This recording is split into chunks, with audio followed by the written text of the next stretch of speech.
Đây có một con. Xin chào mọi người nha. Anh em mình lại bẫy chim khuyên. Cũng vẫn là một cái vị trí quen thuộc. Cái cây này thì khá là nhiều chim khuyên về. Đây có một con này. Bạn ơi xuống, xuống kìa. Mình nghĩ là con này cũng sẽ nhảy vào thôi. Nhìn cái kiểu đậu lực nghi ngờ lắm. Có hiện tượng.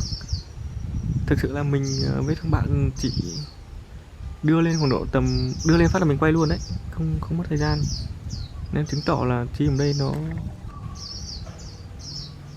Dụ hay đấy nhỉ. con chim này dụ rất hay luôn.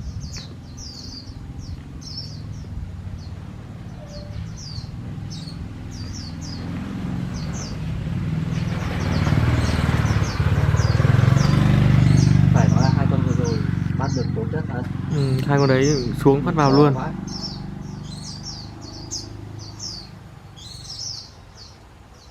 Ôi đồng thế bạn ơi, ôi rồi ôi, đồng dã man luôn. Mình nghĩ là kiểu gì cũng sẽ có hai con vào thôi. Ôi nó líu loạn hết lên bạn nhỉ, khiếp vãi. Ui cái này 3 con, 4 con. Hai mẹ trong này tổng ra sao?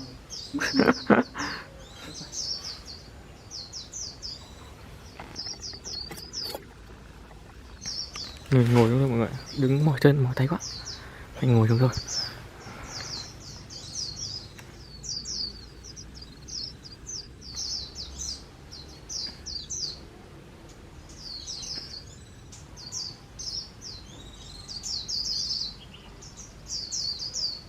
Đâu rồi bạn?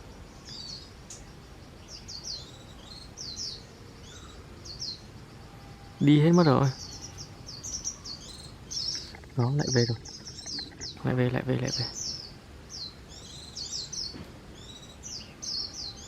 Đây mọi người.